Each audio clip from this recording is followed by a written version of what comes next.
Hi everyone, in this video we're going to look at a transition called a morph cut. Now morph cut is a way of blending two kind of jump cuts. Watch this. This is a bad one. Can you see? I've got this jump cut. I want to smush them together. And preparing for this video, I assumed we'd all have a good laugh at how badly it works. Okay, but I don't know, in this video you'll discover that it's either getting better or it's mainly down to me doing it badly. Because look at this. This is how bad, this is a bad version. Watch. Looks like the Matrix or early Terminator. Okay, but later on, look at this. This is not bad. This is meant to be a big ugly jump cut, but watch, morph cut.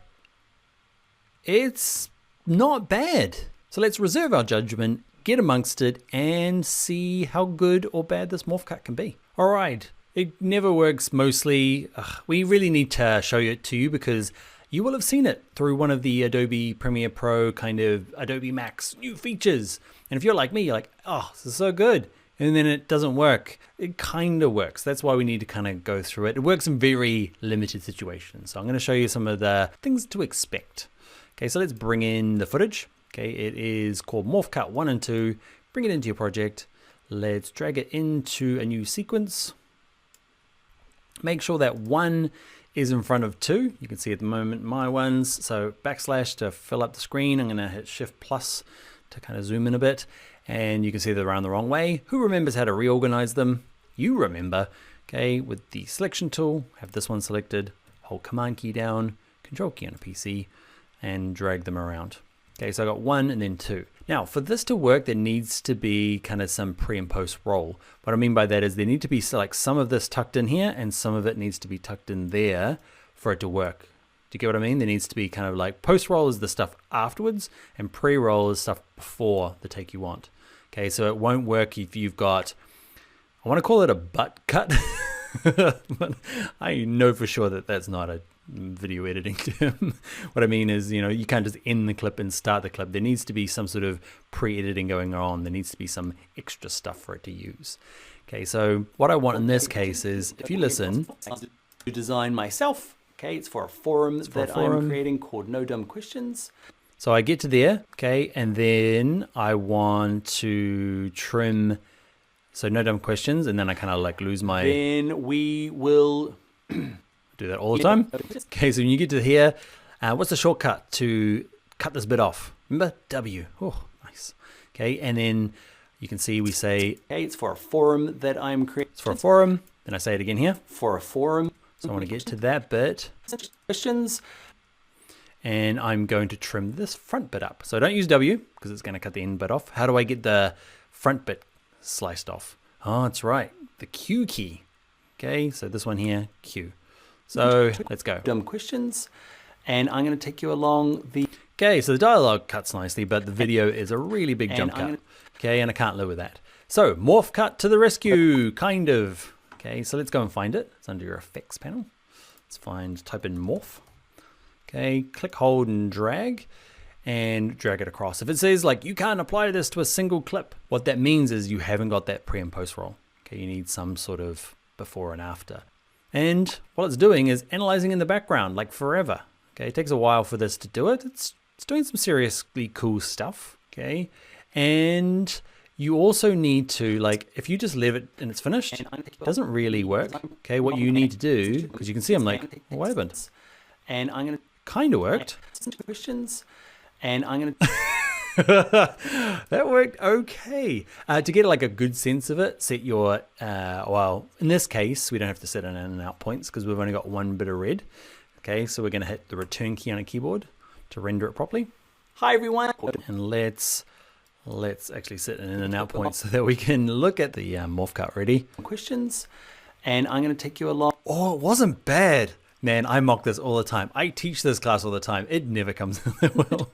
I bet you if you're following along, yours looks more like, and I'm going to take you like Terminator, you know, the early Terminator movies or the old Predator movies where there's this like weird bending. Check out your one compared to my one. And I'm going to take you along. That's not bad. The design process. Okay, enter questions.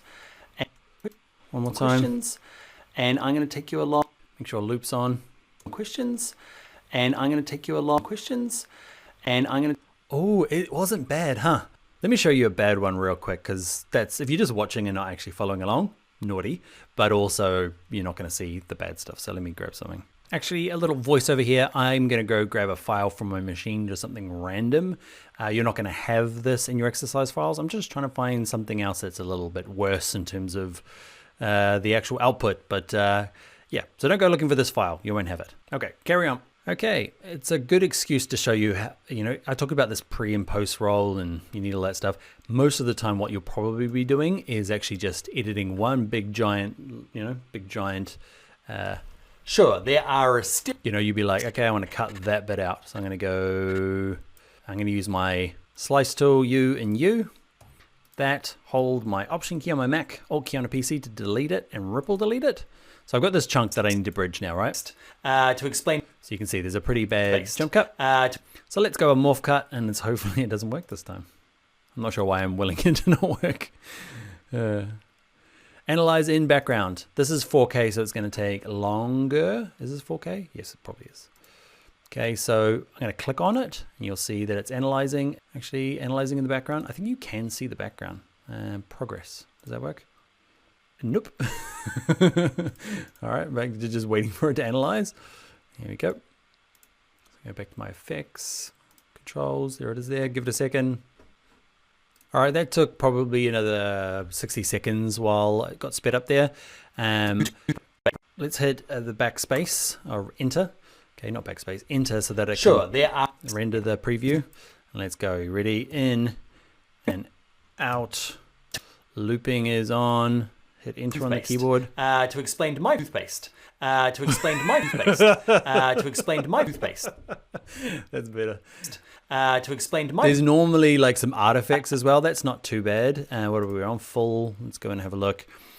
Often, like they're only small artifacts. That when I say artifacts, I mean these. Can you see these like little weird things going on? And even though they're small, they're really obvious and make it unusable. So that's more likely what's going to happen. All right, one thing you can do to sometimes get it to be a little bit better. Okay, I'm going to go back to my fit. Computer's totally stopped working now. Yeah, Premiere Pro. All right, I'm going to restart my machine. I'll be back in 1 second. Who am I kidding? 1 second. So I'm going to go I'm going to go to the toilet and grab a drink while this thing restarts. I'll see you in, wow, it's going to be real quick for you. Okay, like I was saying, there's ways to get it to feel a little bit better. There's not a lot of control at the moment. I feel like this could be like great. I hope they come back and address it with their new kind of like Sensei Adobe learning. You can analyze again, okay, but there's not a lot of controls in here. I wish there was like ways you could, I don't know why I want to adjust it because it doesn't work, but let's have a look. Like the one thing you can control is if I zoom in here on this even, if you make it shorter, I find it's a better kind of look. Okay, it needs to analyze again. Hello. Okay, so it's gonna spend its time analyzing. Let's go back to fit. Analyze in background. I'll speed it up. All right, again, probably another 60 seconds. So I'm gonna hit my I keep saying backspace, enter to kind of render this. If I am confusing you, it's this one here, render in and out. That key there, the enter key. Okay, render it. Toothpaste. Preview it. To explain to my toothpaste. To explain to my toothpaste. Oh, it's better. It's not bad, huh? Like, there's still some artifacts in there. Can you see that? I go a bit predator looking.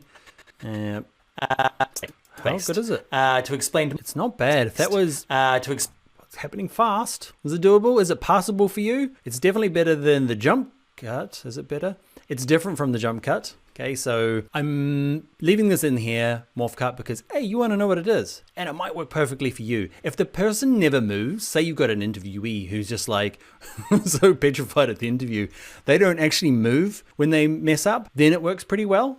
Okay, but for me, because I'm doing, I don't know, a reasonable amount of jiggling around, it's a little bit noticeable, but it's doing better than I normally expect. And that's either Premiere Pro getting better, or I've just accidentally done some cuts that actually work pretty well. And yeah, we'll leave it in here because Premiere Pro hopefully will be looking to update this. And in the future, it might be working spot on perfectly. So there you go. All right, I'll see you in the next video.